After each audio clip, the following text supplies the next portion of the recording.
La Voz de América presenta.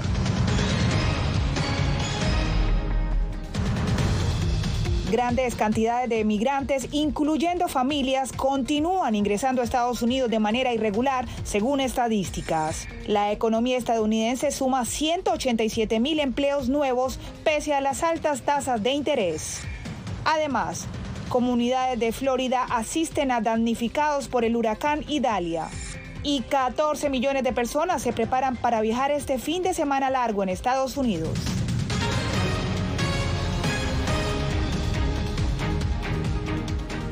Bienvenidos, esto es El Mundo al Día. Les acompaña Diva Lizette Cash. Comenzamos. Pese a no cumplir con requisitos migratorios, más familias migrantes cruzan ilegalmente la frontera sur de Estados Unidos. Analistas le dicen a Laura Sepúlveda que la desinformación es promovida por quienes logran cruzar la frontera.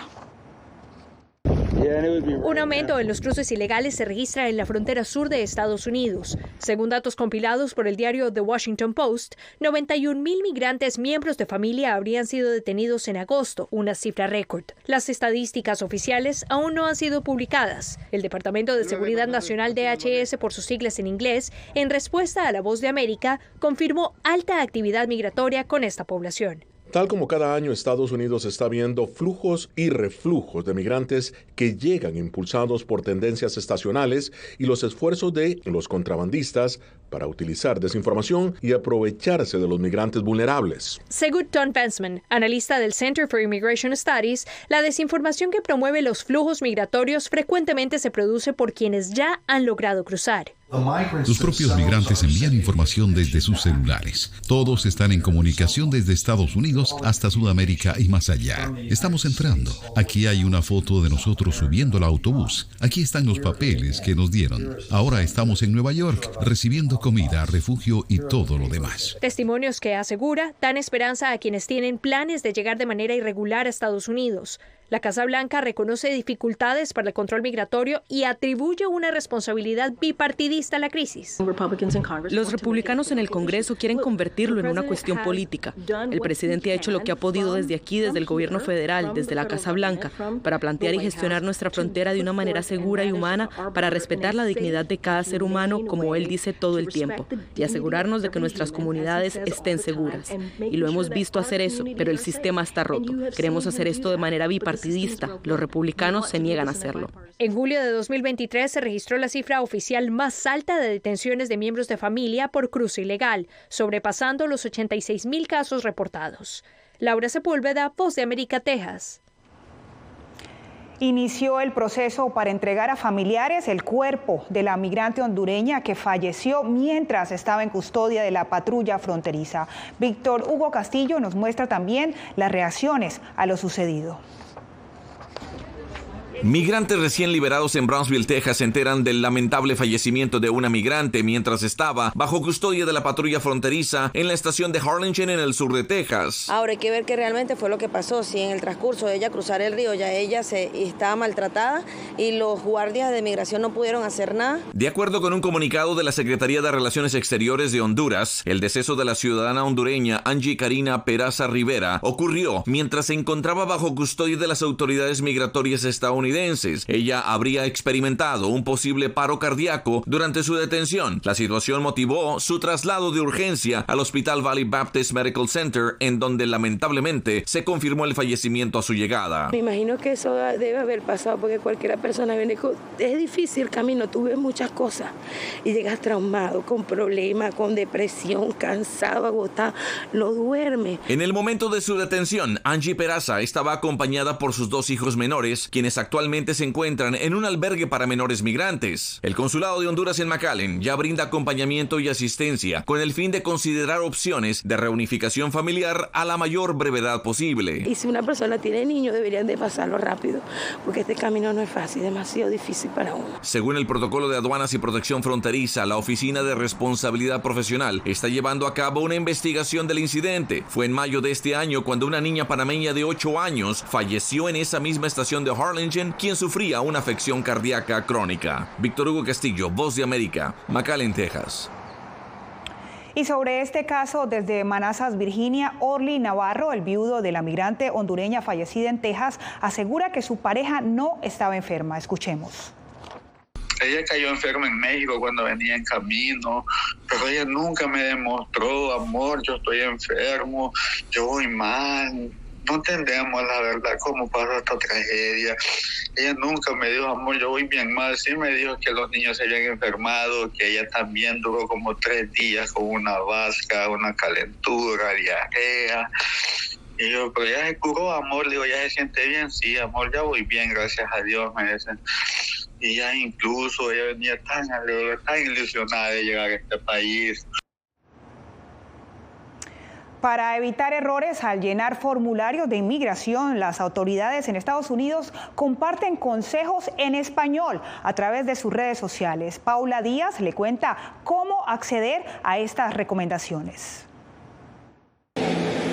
El Servicio de Ciudadanía e Inmigración de Estados Unidos, USIS, publicó una serie de consejos sobre cómo llenar correctamente los formularios de inmigración para que no sean rechazados. Yo creo que toda la ayuda que pueda prestar el Departamento de Inmigración es buena, ¿verdad? Para asegurar que la gente entienda cómo tenga que llenar las solicitudes para que no las rechacen cuando han firmado en el lugar equivocado o no pusieron un nombre donde era apropiado. Cada viernes, las redes sociales oficiales de USIS, en inglés y en español, publican consejos para completar correctamente los formularios de inmigración.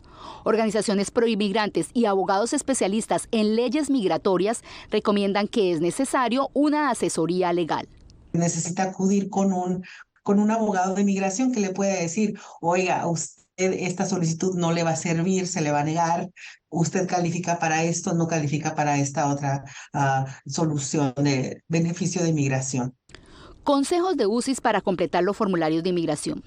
Firmar correctamente en el espacio reservado para ello. Los formularios sin firmar serán rechazados y devueltos.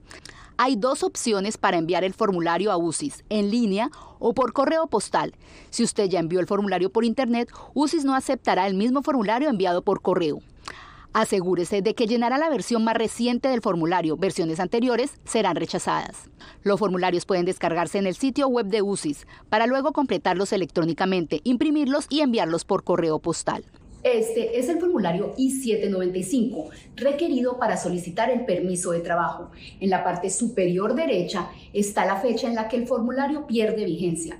En este caso es el 31 de mayo del 2025. Es importante que el formulario esté vigente. También USC recomienda que cuando se cometa un error, se comience un nuevo formulario. Paula Díaz, Voz de América. Pasamos a Washington porque Estados Unidos sumó 187,000 nuevos empleos en el mes de agosto, según el reporte publicado por el Departamento de Trabajo. Los datos evidencian un mercado laboral en desaceleración, pero aún resistente a pesar de las altas tasas de interés. Jorge Agobián está en la Casa Blanca y le preguntamos, Jorge, ¿cuáles son los niveles de la tasa de desempleo actualmente? Diva Lizeth, comienzo diciéndote que el presidente Joe Biden celebró desde aquí, desde la Casa Blanca, lo que denominó una economía en progreso. Según el reporte, la tasa pasó o subió del 3.5 al 3.8%, el nivel más alto desde febrero del año 2022, aunque continúa siendo bajo teniendo en cuenta los niveles históricos. El presidente Joe Biden aprovechó una alocución desde aquí, desde la Casa Blanca este viernes, para hablar precisamente de los números en la antesala de un año electoral.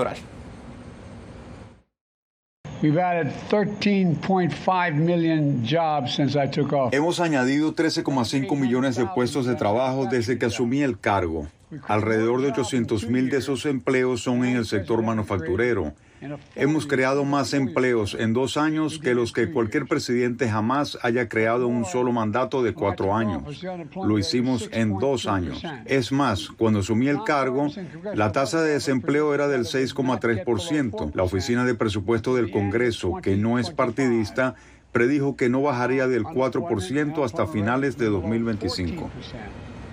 La Casa Blanca ha empezado a utilizar recientemente la palabra Bidenomía para referirse a los avances económicos, eso a pesar luego del estancamiento de la pandemia. Pero el Partido Republicano, opositor al presidente Joe Biden, considera que eso no está funcionando y critican los altos precios de los productos básicos en los supermercados que le están pegando o le están pasando factura a los estadounidenses. Hay que destacar, una reciente encuesta de la firma Ipsos encontró que 56% de los estadounidenses considera que no ha sido positiva la política económica de la actual administración, mientras hay expertos que aseguran que el presidente Joe Biden no ha podido lograr conectar con la gente para hablar sobre los logros económicos que ha tenido en los últimos años de su gobierno, a pesar de que pues estamos, como lo decía, a las puertas de un año de campaña y elecciones en 2024.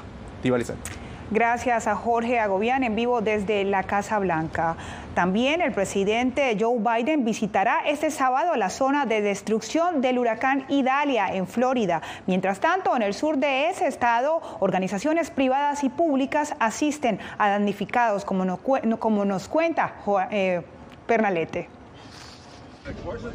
Oficiales del Departamento de Policía de la ciudad de Sweetwater, un municipio al suroeste de Miami, se unieron al voluntariado que asiste a los afectados por el paso del huracán Idalia en la localidad de Perry, hacia el norte de Florida.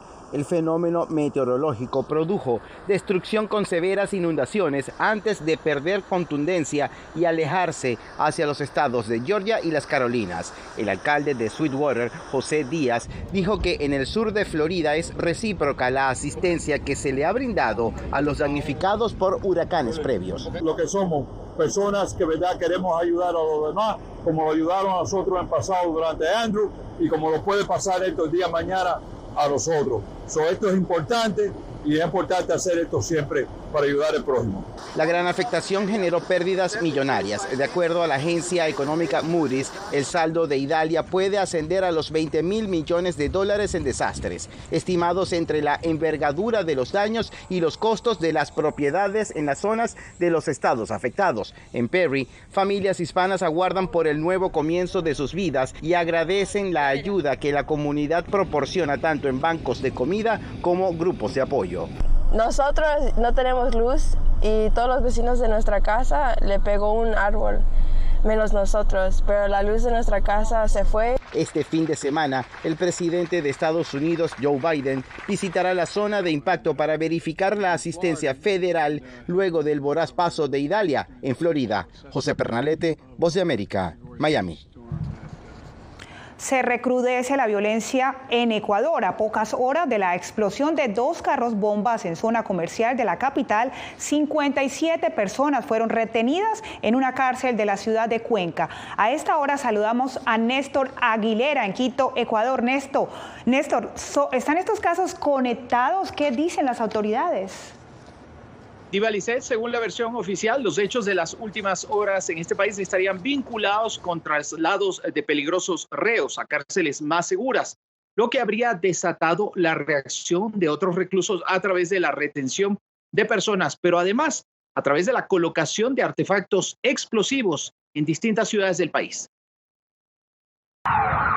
En medio de una casi absoluta reserva, el gobierno de Guillermo Lasso investiga nuevos hechos violentos que han sacudido con fuerza ciudades como Quito, Machala, Tena y Cuenca.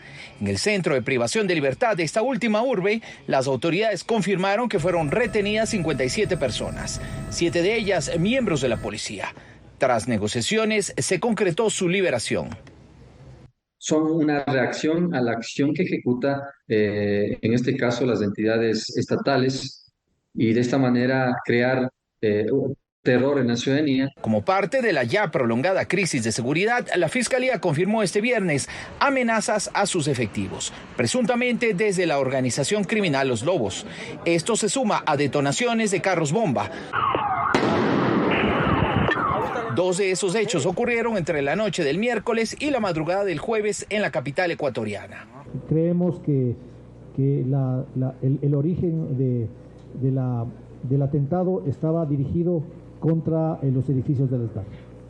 El jefe policial aclaró que los atentados en Quito tendrían como objetivo lanzar advertencias por presuntos traslados de peligrosos reos, lo que también incrementó el miedo de la población.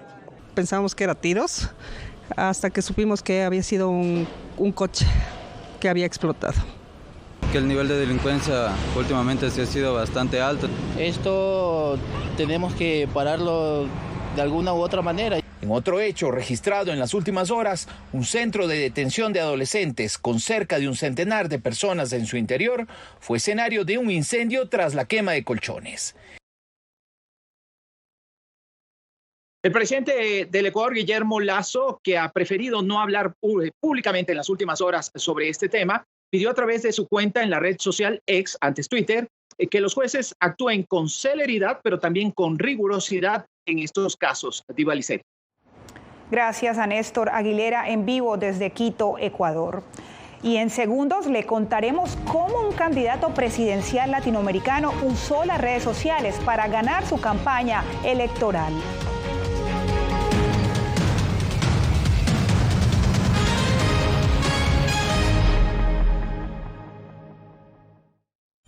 Soy Belén Mora, periodista de La Voz de América. Como reportera y presentadora tengo la responsabilidad de acercarles las historias que se generan en Washington y que impactan tu entorno cercano.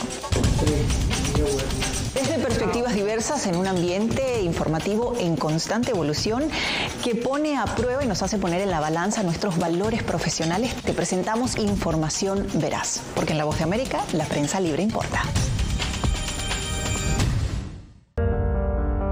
En tiempos de cambios, cuando el mundo parece incierto y lo que escuchamos no refleja lo que vemos, buscamos la verdad. A través de la pantalla de la... Cuando nos cuentan solo una parte de la historia, perdemos la confianza. En momentos de crisis, nuestros sueños, esperanzas y deseos de un mejor mañana dependen de una prensa libre. En La Voz de América te traemos las historias que la gente se arriesga a ver. Conectamos el mundo y lo unimos con la verdad.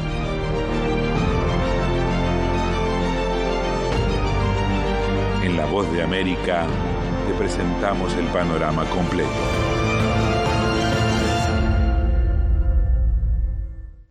Soy Jacopo Luzzi, reportero de La Voz de América aquí en Washington, D.C. Ya sea informando desde el Capitolio, desde la Casa Blanca, cubriendo el impacto del cambio climático, el impactante tema migratorio, o subir en un avión y cruzar medio mundo para estar en el lugar de la noticia con la información precisa y veraz, este es mi compromiso como periodista. Un compromiso de vida profesional que comparto con ustedes, porque en La Voz de América la prensa libre importa.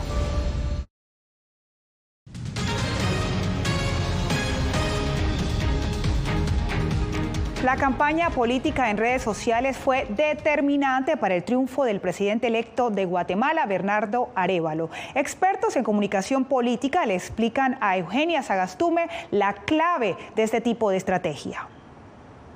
Se eligió al primer presidente de las redes sociales en Guatemala. Así lo califican expertos después que el partido Movimiento Semilla usara muy poca propaganda en vallas, pancartas o rótulos en las calles y se enfocara en una campaña en redes sociales.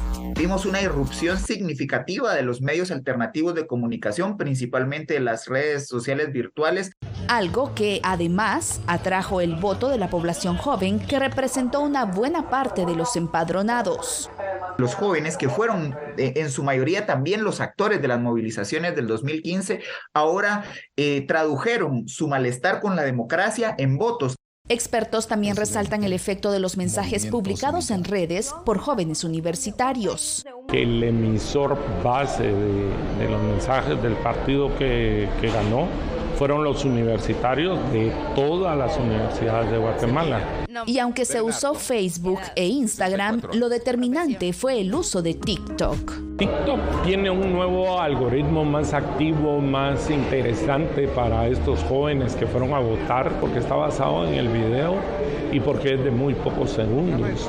Con 2.400.000 votos, Arévalo es el presidente electo que ha logrado mayor cantidad de votos en la historia de Guatemala, seguido de Jimmy Morales y Otto Pérez Molina. Eugenia Sagastume, Voz de América, Guatemala. 37.000 estudiantes han sido afectados por las confiscaciones de universidades en Nicaragua, esto según la Comisión Interamericana de Derechos Humanos. Donaldo Hernández nos reporta que por esta razón la institución hace un llamado a los países latinoamericanos. Más de 37.000 estudiantes nicaragüenses han sido afectados con el cierre de decenas de universidades desde el año 2022, según denunció la Comisión Interamericana de Derechos Humanos en un comunicado. En virtud de los principios de igualdad y no discriminación, solidaridad y cooperación internacional, la CID y sus relatorías especiales exhortan a los estados de la región a facilitar el acceso a programas y servicios educativos para personas, estudiantes y académicas nicaragüenses afectadas. Un estudiante de la recién confiscada Universidad Centroamericana, quien pidió no ser identificado por temor a la represión estatal, explicó a La Voz de América que solicitó cupo a la Universidad Jesuita Simeón Cañas de El Salvador para continuar sus estudios. Temo por mi seguridad y busco terminar fuera del país porque no quiero perder esos años que ya llevaba completados. Este es uno de 1.600 estudiantes que intentan ingresar a las universidades jesuitas de El Salvador y Guatemala. Otros exalumnos de la UCA gestionan ingresar a universidades de Costa Rica y Honduras. Hemos tenido que tramitar 204 solicitudes, ¿verdad?, hacia las universidades con las cuales estamos trabajando en esto que le llamamos Programa Universidad Sin Fronteras. El gobierno de Nicaragua sigue sin referirse a las críticas de la comunidad internacional por la confiscación de 18 universidades. Donaldo Hernández, Voz de América. 14 millones de personas se preparan para viajar este fin de semana del Día del Trabajo. ¿Cómo se preparan los aeropuertos? Le contamos al volver.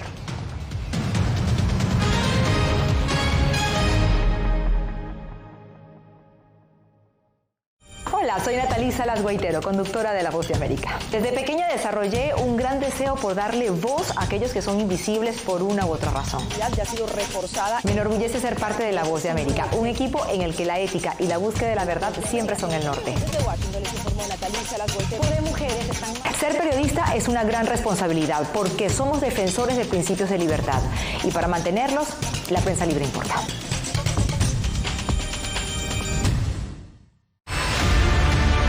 No concibo una democracia sin periodistas. El libreto manda a un conflicto constante con la prensa independiente, con los medios de comunicación. Periodismo, la prensa libre importa. Una coproducción de La Voz de América con nuestras afiliadas en la región. Se ejerció esta profesión con mucho miedo. ¿Cuántos periodistas van muertos ya?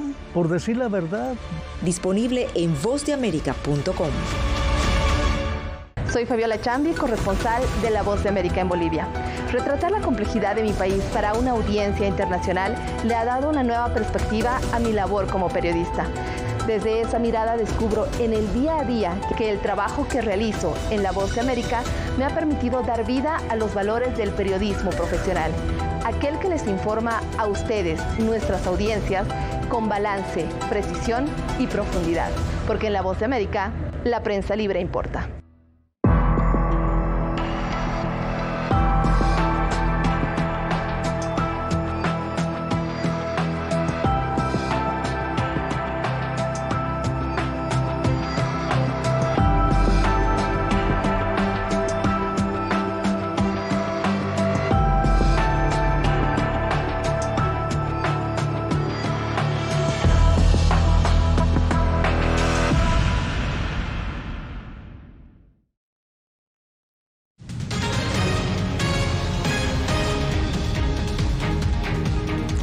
Empieza el éxodo de millones de viajeros este fin de semana largo por el festivo del Día del Trabajo en Estados Unidos. Jacopo Luzzi nos cuenta. El verano con más viajes aéreos en la historia de Estados Unidos culminará con el fin de semana del Día de Trabajo, durante el cual más de 14 millones de pasajeros abordarán vuelos, superando las tasas de viajes anteriores a la pandemia y generando un auge para la economía. La Administración de Seguridad del Transporte, la TSA, pronostica que el viernes será el día más ocupado del fin de semana festivo y se espera que más de 2,7 millones de pasajeros pasen por sus puntos de control de seguridad en más de 400 aeropuertos en todo el país. Anticipamos que este fin de semana del Día del Trabajo estará atareado, con un volumen de pasajeros casi un 11% por encima del año pasado, volumen que ya superaba el volumen de viajes del Día de Trabajo de 2019. La agencia federal ha examinado a 227 millones de pasajeros desde el feriado del Día de los Caídos en Combate, el 29 de mayo. Durante los últimos 3 meses, la TSA ha examinado un promedio de 2,5 millones de pasajeros por día, lo que hace que el viernes sea un día especialmente agitado para los viajeros. Los aeropuertos están listos para una gran afluencia, mientras las aerolíneas se preparan para una ocupación plena. Este es el último fin de semana del verano, por lo que esperamos vuelos llenos en todos los lugares. Este fin de semana de viajes récord llega inmediatamente después del huracán Idalia. La buena noticia es que todos los aeropuertos afectados por la tormenta ya reabrieron. Jacopo Luzzi, Voz de América. En breve, un hecho insólito en el mundo al día. No se mueva.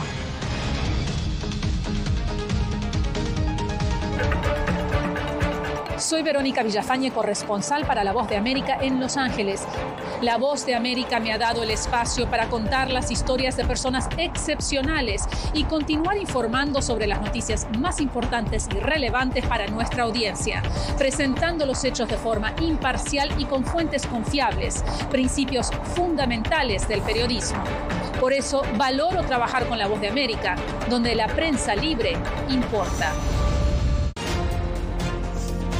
Actualidad. Que la inteligencia artificial va a estar presente en nuestro día a día. Intentan sacarse de encima a trabajadores. Análisis. El cambio climático está teniendo muchísimos impactos que afecta siempre a los más vulnerables. La región necesita ayuda. Debate. Proteger a las escuelas con armamentos. Es una total ridiculez, es algo inverosímil. Con la información más allá de los titulares. Todas las semanas por La Voz de América. Desde Washington, les saluda Gonzalo Abarca. Soy Claudia Saldaña, corresponsal de La Voz de América en El Salvador. Ejercer el periodismo es un desafío que crece constantemente frente a la complejidad del escenario político de mi país. Presentar todas las voces, todos los ángulos y el contexto nos permite ofrecer a ustedes, nuestras audiencias, un panorama más completo de nuestra realidad.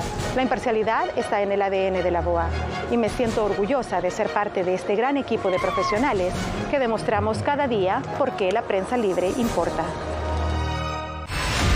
Poder ser la voz de la denuncia de tantas personas que sienten fuertemente vulnerados sus derechos. Una de las patas que sostiene la democracia debe ser la libertad de prensa. Periodismo, la prensa libre importa, una coproducción de La Voz de América con nuestras afiliadas en la región. ¿Cómo garantizar que las voces lleguen a quien tienen que llegar? Impunidad, indolencia de la justicia son nuestros principales enemigos. Disponible en vozdeamerica.com.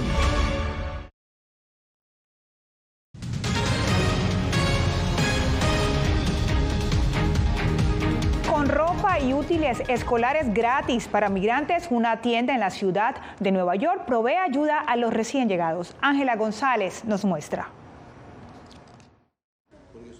Eddie Jacome llegó temprano para hacer sus compras. Tomó una ficha y esperó su turno.